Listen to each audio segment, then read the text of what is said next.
और इंग्लिश का score average से थोड़ा सा अच्छा था। भैया चम्मच लेके आएंगे और कहेंगे तो बेटा लोग खाओ खाओ खाओ, कौशिक सर की तरह मैंडेटरी। बट ओले पे आपने एक चीज देखी होगी, आज नेगेटिव कम हुआ है तो मैं अपने पूरे दिन में सबसे ज्यादा जो टाइम देता हूँ कि ठीक रहा होता है वो किसके सर पे फोड़ा है, मैं स्टार्टिंग ही क्वांट से करता हूँ। आपको आप सभी को हर हर महादेव। आज है डे 3 ऑफ 30 हार्ड चैलेंज। जैसा कि आपको पता है कि हम टारगेट कर रहे हैं आईबीपीएस पीओ को, और उसी के कॉन्टेक्स्ट में आपको अपने daily to do list share करता हूं और बताता हूं कि एज अ बैंकिंग एस्पिरेंट हमने अपने 24 आवर्स को कैसे प्रोडक्टिविटी से निकाला। आप लोग बहुत अच्छे से जानते हैं कि आईबीपीएस पीओ में दिन ब दिन कम होते जा रहे हैं, और उसी को लेकर हम लोग हार्ड चैलेंज लेके चल रहे हैं कि भाई कितना हम अपने आप को रगड़ सकते हैं। तो चलिए फिर शुरू करते हैं। आप समय देख सकते हैं 4:17 हो रहे हैं, 19 जुलाई है और अपन उठ चुके हैं। अब फटाफट से नहा के और पूजा कर लेते हैं।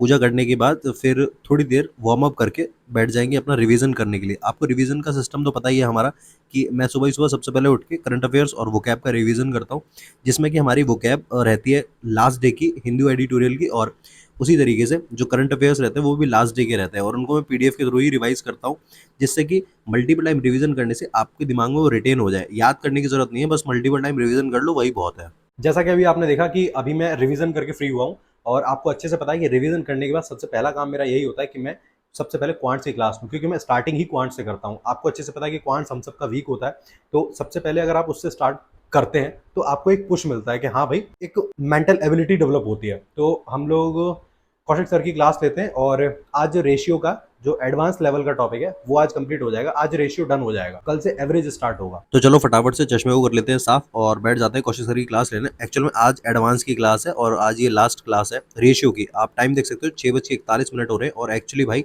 जब मैं आधी क्लास ले चुका हूँ तो मुझे याद आया कि मैं तो आज स्टॉप वॉच लगाना ही भूल गया था। चलो कोई नहीं, अभी दोबारा से स्टॉप वॉच लगा देते हैं और बची हुई क्लास ले लेते हैं। बाकी क्वांट्स के बारे में मैं आपको और भी अच्छे से कल डिटेल में बताऊंगा कि एक्चुअल में आपको मॉक में किस तरीके से क्या अप्रोच रखनी चाहिए।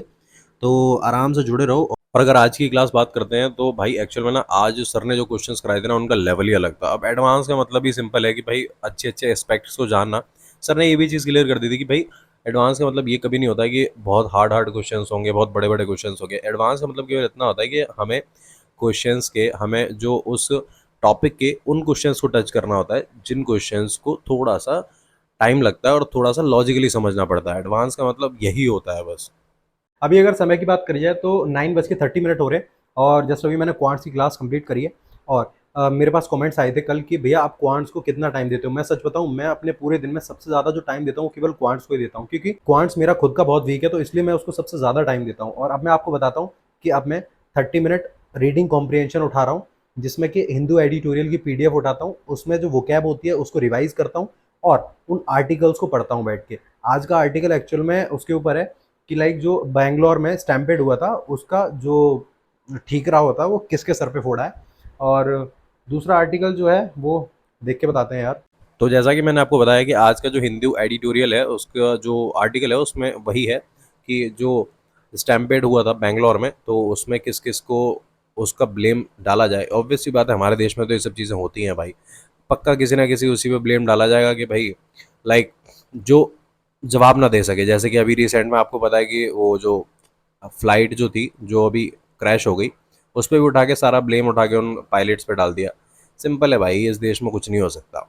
तो हम लोग तो भाई अपना चुपचाप पहले वोकैब को रिवाइज कर लेते हैं, और वोकैब को ना 2-3 बार अपने माइंड में ही उसको रिटेन किया करो, मतलब अपने मन मन में ही 2-3 बार उसे बोला करो। जैसा कि आपने देखा कि अभी हम लोगों ने आर्टिकल कंप्लीट करा है, और अब मैं 30 मिनट का ब्रेक ले रहा हूँ, जिसमें कि मैं कुछ खा के आता हूँ, और उसके बाद ऑलमोस्ट 11 बज जाएंगे, और फिर हम लोग बैठ के आज क्या करेंगे। आज सुपर मॉक की क्लास नहीं है एक्चुअल में, अड्डा पर मेंस की क्लास चल रही थी अभी, तो आज वहाँ है नहीं क्लास। तो एक काम करूँगा, फिर मैं आज परफेक्शन की क्लास पहले ले लूँगा। अब हम लोग परफेक्शन की क्लास लेने बैठ रहे हैं। परफेक्शन में तो आपको पता है सीन अभी कुछ ऐसा ही चल रहा है भाई, कि बैक टू बैक जो है वो मैम जो है ना भाई एक एक टॉपिक की 4-4 क्लास ले रही हैं। अब तो पहले दो दो क्लासेस रहती हैं आपकी प्री की, उसके बाद फिर 2 क्लासेस रहती हैं आपकी मेंस की। तो कंटेंट का लेवल तो देखो टॉप नॉच है, उसमें कोई दिक्कत है नहीं है।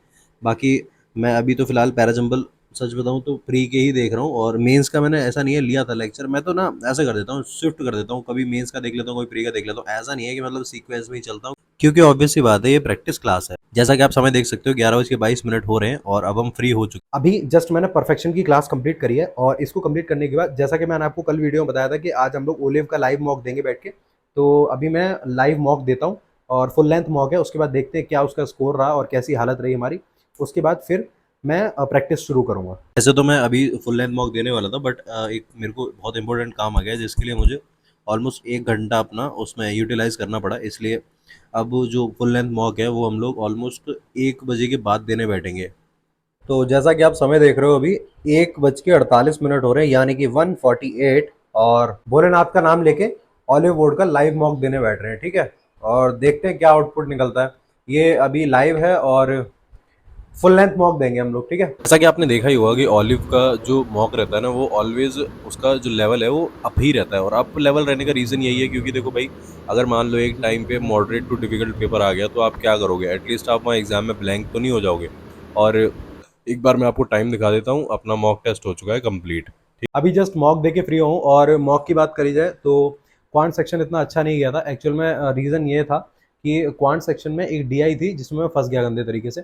इंग्लिश ओवरऑल अच्छा था। इंग्लिश में आज नेगेटिव कम हुए, आज 2 ही नेगेटिव हुए थे, और इंग्लिश का स्कोर एवरेज से थोड़ा सा अच्छा था। रीजनिंग की बात करी जाए तो रीजनिंग में अच्छा गया, बस एक पजल था जिसको मैंने स्किप कर दिया। बट ओले पे आपने एक चीज़ देखी होगी कि ये लोग पजल्स की जो एमसीक्यूज होते हैं, पजल्स के बाद जो क्वेश्चंस होते हैं, तो ये बहुत ज़्यादा ट्रिकी बना देते हैं यार। एक तो सोचो, एक बंदा पहले पजल सॉल्व कर रहा है, उसके बाद फिर वो क्वेश्चंस भी इतने ट्रिकी होते हैं। मैं ये नहीं कहता कि मतलब बुरी चीज़ है, ये बढ़िया चीज़ है, मैं ये कह रहा हूँ ये अच्छी चीज़ है। और एग्ज़ाम में जब ऐसा टेम्परामेंट हो तो ये चीज़ होना अच्छा है, अच्छी बात है ये। मैं ऐसा नहीं कह रहा हूँ, नेगेटिव नहीं कह रहा हूँ। ठीक है।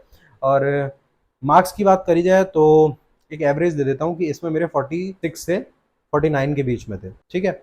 और अब क्वांट्स लेके बैठते हैं। सबसे पहले क्वांट्स की चेकलिस्ट सॉल्व करते हैं, उसके बाद फिर बताता हूँ क्या करते हैं। मॉक देने के बाद उसका सदमा इतना गहरा है कि भाई अभी उसके बारे में तो चर्चा करना भूल ही जाओ। फिलहाल तो मैं क्वांट्स की चेकलिस्ट लेके बैठा हूँ, और क्वांट्स की चेकलिस्ट में भी तंगड़ा खेल हो गया कि आई थिंक जिन लोगों ने 19 जुलाई की आशीष अरोड़ा सर की चेकलिस्ट लगाई होगी ना, उनको पता होगा भाई जो पहला वाला डीआई था पूरा वेरिएबल से भरा हुआ था। वैसे इतना वेरिएबल से भरा हुआ डीआई प्री में तो नहीं आता है, बट चलो ठीक है यार, ट्रेनिंग है तो ट्रेनिंग में तो हम बेस्ट से बेस्ट चीज़ें ही करेंगे। बाकी वैसे भी आशीष सर की जो चेकलिस्ट होती है उसमें जो स्पीड मैथ्स के भी क्वेश्चन होते हैं ना, वो भी कोई इतने हलवा नहीं होते, वो भी अच्छे खासे ट्रिकी होते हैं और घुमे हुए होते हैं। तो एक चेकलिस्ट सॉल्व करी, उसके बाद कुछ क्वेश्चंस और जगह से सॉल्व करे थे, और इतना करने के बाद फिर मैंने रीजनिंग खोला। रीजनिंग में पजल सॉल्व करे थे, और मिसलेनियस में मैं आपको बताऊं तो वही अपना इनइक्वालिटीज़ और सॉल्व किया था। कोडिंग डिकोडिंग सिलोलिज्म आज नहीं किया था, वैसे करना चाहिए था, मन था मेरा, बट उसमें ही टाइम निकल गया यार पजल्स वगैरह करने में, और इतना करते करते ऑलमोस्ट टाइम भी अच्छा खासा हो गया था। और आज तो मेरे को ना मम्मी का फ़ोन आया था। मम्मी ने बोला था कि जैसे मैं चोटी हमेशा बांध के रखता हूँ ना, तो मम्मी ने बोला कि उसको हमेशा बांध के मत रखा कर, कभी कभार खुला भी रखा कर। मम्मी बोलते हैं कि वहाँ पे ना दिक्कत हो जाती है। मैं कहा चलो जी कोई नहीं, तो आज मैंने चोटी इसी वजह से खोल के और वैसी नॉर्मल वाली गांठ बांध ली, वैसे मैं फोल्ड करके बांधता हूँ। तो अब चलो हम फ्री हो चुके हैं। अभी बस रीजनिंग की चेकलिस्ट सॉल्व करिए, और अब मैं आपको बताता हूँ कि अभी अपन सबसे पहले एक काम करते हैं कि पूजा कर लेते हैं, और पूजा करने के बाद फिर मैं लेके बैठूंगा, मॉक को एनालाइज करूंगा, और फिर मैं बताता हूँ कि क्या स्थिति बन रही है। 1 घंटे के अंदर अंदर मैं पूजा करके फ्री हो गया था, और उसके बाद फिर ना मैं ये सोच रहा था कि भाई सीए की जो है वो पीडीएफ खोल लेता हूँ। अब भाई मैं पीडीएफ खोलने बैठा तो आई डोंट नो यार, अफेयर्स क्लाउड के सिस्टम में कुछ प्रॉब्लम आ गई। भाई अगर वो सुन रहे हैं तो प्लीज़ यार जल्दी से सही कर लो इस चीज़ को, आज भाई पीडीएफ ही नहीं ओपन हुई। अभी सीन क्या हुआ कि मैं अफेयर्स क्लाउड पे पीडीएफ डाउनलोड कर रहा था यार, मैंने बहुत कोशिश करी, वो डाउनलोड ही नहीं हुई। आज 19 जुलाई वाली, तुम्हारे साथ भी प्रॉब्लम हुई हो तो मुझे बताना। और बाकी अब मैं मॉक को एनालाइज करता हूँ बैठ के, उसके बाद फिर एक चीज़ रह जाएगी जो है रीजनिंग की चेकलिस्ट सॉल्व करना। रीजनिंग की क्यों यार, इंग्लिश की चेकलिस्ट सॉल्व करना। ठीक है। और इंग्लिश की चेकलिस्ट सॉल्व करेंगे, उसके बाद फिर बताता हूँ मैं आपको कि कैसा गया आज का पूरा दिन। और हाँ, एक और चीज़ सुनो, तुम लोग यहाँ तक आ गए हो तो पहले चैनल को सब्सक्राइब करो, वीडियो को लाइक करो, और क्वांट्स को लेके जितनी तुम्हें प्रॉब्लम्स थी ना, अल्टीमेट सॉल्यूशन लेके आ रहा हूँ मैं। टेंशन मत लो, सारी चीज़ें धीरे धीरे सॉल्व होती जाएंगी। अर्थमेटिक का फियर खत्म होगा, मॉक में मॉक को अप्रोच कैसे करी जाती है वो खत्म होगा। टेंशन मत लो, सारी चीज़ें सेट हो जाएगी, बस थोड़ा सा वेट कर लो। ठीक है। और बाकी अगर आज के ज्ञान की बात करें तो आज के ज्ञान की बात यह है कि समय किसी के लिए नहीं रुकता। तो प्लीज़ कोशिश ये किया करो कि जहाँ आपको लगे कि ये जो मैं कर रहा हूँ ये मेरे लिए लेस इम्पोर्टेंट है, तो उसको तुरंत स्किप कर दिया करो, साइड में हट जाया करो। कहा करो नहीं, जैसे मैं जब तारक मेहता देखता था तो जेठालाल एक बात बोला करते थे कि कभी भी खर्चा करने से पहले एक बार सोचो कि क्या यहाँ पे खर्चा करने की ज़रूरत है, या इसके बिना काम चल जाएगा, और अगर चल जाएगा तो उसकी बचत करो, क्योंकि बुरे वक्त में सेविंग जो होती है, बचत जो होती है, वो बड़े भाई की तरह काम आती है। उसी तरीके से मैं बताता हूँ कि जब भी अपने टाइम को यूटिलाइज करो कहीं पे, तो एक बार सोचो पहले कि क्या ये ज़रूरत है, और अगर नहीं है उसको सेव करो, अपनी पढ़ाई में लगाओ, क्योंकि एक्चुअल में आपका बड़ा भाई, आपकी माँ, आपके बाप, आपका सब कुछ ये पढ़ाई है, ये आपका समय है। आशा करता हूँ आपको ये वाली बात ज़रूर समझ आई होगी। बाकी चलो, अब हम लोग मॉक एनालाइज करते हैं। उसके बाद चैन से अपना 8 बजे के समथिंग मैं लेके बैठा था भाई कि लाओ अब मॉक को बैठ के एनालाइज करते हैं। तो मैंने एनालाइज करा तो काफ़ी चीज़ें सामने निकल के आई कि अभी भी हम मुझे डीआई की जो लैंग्वेज है उसको पढ़ने में दिक्कत होती है, उसको डिकोड नहीं कर पाता हूँ मैं। और पजल्स में तो दिक्कत नहीं आ रही थी, वो तो सब ऑल राइट था, बस ये था कि टाइम का इशू था। तो टाइम के लिए भाई टाइमर लगा के उससे क्वेश्चंस करे जाएंगे। इंग्लिश में देखा तो इंग्लिश में किसी में दिक्कत नहीं थी, केवल वोकैब का जो पोर्शन था उसमें प्रॉब्लम थी। और वोकैब के पोर्शन में प्रॉब्लम क्या थी? प्रॉब्लम ये थी कि जो सेम वोकैब होती है ना, तो उसमें कॉन्टेक्चुअल जो लर्निंग होती है, कॉन्टेक्चुअल चीज़ें जो ऐड करनी होती हैं, वो चीज़ें गड़बड़ हो रही थी और वो कॉन्टेक्स्ट के चक्कर में वो चीज़ खराब हो रही थी। बाकी इतना करने के बाद फिर मैंने भाई इंग्लिश की चेकलिस्ट उठाई और इसमें एक आरसी था। जैसा कि मैंने आपको बताया कि डेली वो 2 आरसी तो आपको करने ही करने हैं, तो एक आरसी तो हमारा एडिटोरियल्स हो जाता है, दूसरा आरसी हम लोग इस चेकलिस्ट से कर लेते हैं।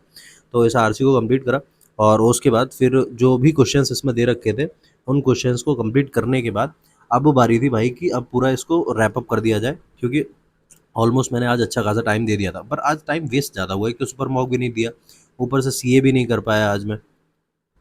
आज मुझसे एक कांड हो गया था कि मैं जब लाइव गया था ना शाम को, तो मैं इसका टाइमर बंद करना भूल गया था, इसलिए इसमें से 1 घंटा माइनस कर लेना। और बाकी आज की टू डू लिस्ट ये है। आप लोगों को लगता होगा कि मैं टू डू लिस्ट में कुछ ज़्यादा चेंजेस नहीं करता और सेम ही रखता हूँ, पता है उसका रीज़न ये है क्योंकि आपको समझने की ज़रूरत है, यही तो डिसिप्लिन है। और डिसिप्लिन है ही क्या? एक ही चीज़ को बार बार करना, जब तक करना जब तक कि हम सफल ना हो जाए। तो आज है 19 जुलाई, 27 डेज बचे हुए हैं हमारे IBPS PO में। और सुबह 4 बजे उठना, जैसे कि मैंने आपको दिखाई दिया था घंटा घड़ियाल कि मैं सुबह 4 बजे उठ गया था। वार्म अप करना, रिवीजन करना, ये हमारा मैंडेटरी पार्ट है, कौशिक सर की तरह मैंडेटरी। उसके बाद फिर कौशिक सर की क्लास लेना, फिर सेल्फ रीडिंग करना एडिटोरियल की। जब यहाँ पे दिमाग एकदम भन ना जाए उसके बाद 30 मिनट का ब्रेक लेना, फिर सुपर मॉक करना, फिर सेल्फ प्रैक्टिस करना। आपको पता है मैं सेल्फ प्रैक्टिस को आंट्स लिखने के बाद यहाँ आगे क्यों नहीं लिखता कि ये करना चाहिए? क्योंकि देखो, मैं आपको एक चीज़ बताना चाहता हूँ, आपकी एबिलिटीज़ आप बहुत अच्छे से जानते हो, मैं आपको मॉक एनालाइज करना बता रहा हूँ, मैं आपको अप्रोचेस दे रहा हूँ। तो इसका मतलब ये है फिर आप खुद से करो, क्योंकि देखो किसी के ऊपर डिपेंड रहने से नहीं चलवे, काम नहीं चलवे। खुद से करो, देखो मैं कहाँ फंस रहा हूँ, कहाँ दिक्कतें आ रही हैं। और जो अगर नहीं समझ आ रहा तो मुझसे पूछो, मैं बैठा तो हूँ। बट ये मत सोचो कि भैया चम्मच लेके आएंगे और कहेंगे लो बेटा लो, खाओ खाओ खाओ, ठीक है। और हाँ, एक चीज़ तो भूल ही गए, सुनो, मैनिफेस्ट करो, आराम से आंख बंद करो और सोचो हमारी नौकरी लग चुकी है, हम बैंक में राजा बाबू की तरह बैठे हुए हैं। हमारे परिवार वाले बहुत, नहीं परिवार वाले वो तो खुश नहीं है, खैर माँ बाप बहुत खुश हैं, वो तो जल रहे होंगे, माँ बाप बहुत खुश हैं। और हमारे घर में हमारी बाहर बहुत इज्जत है। उसी एनवायरनमेंट को फील करो, अंदर महसूस करो और पढ़ना चालू करो। चलो फटाफट। तो चलो फिर आगे हम बताते हैं आपको कि उसके बाद फिर अपन ने रीजनिंग की चेकलिस्ट सॉल्व करी और सीए की पीडीएफ। भाई आज इसने धोखा दे दिया, आज ये खुली नहीं, पता नहीं क्या दिक्कत आई। प्रोफेशनल की क्लास और इंग्लिश की पीडीएफ सॉल्व करी। प्रोफेशनल की क्लास एक्चुअल में आज यहाँ ली थी क्योंकि सुपर मॉक आज नहीं कराया था, और फुल लेंथ मॉक तो दिया ही था, आपको पता ही है, ओले बोर्ड से दिया था आज। और उसके साथ साथ हम लोग मॉक एनालाइज भी करा था बैठ के। तो ये रही आज की टू डू लिस्ट। और तुम लोग यहाँ तक आ गए हो तो सोच क्या रहे हो भाई, चैनल को सब्सक्राइब कौन करेगा? फटाफट से करो और वीडियो को लाइक करो और टेलीग्राम को ज्वाइन कर लो भाई, इतना कंटेंट पड़ा है, कब यूज में लोगे? SBI PO आ रहा है, उसका PYQs डाल दिए मैंने, जाके देखो। और तब तक के लिए पढ़ते रहो, मुस्कुराते रहो। हर हर महादेव।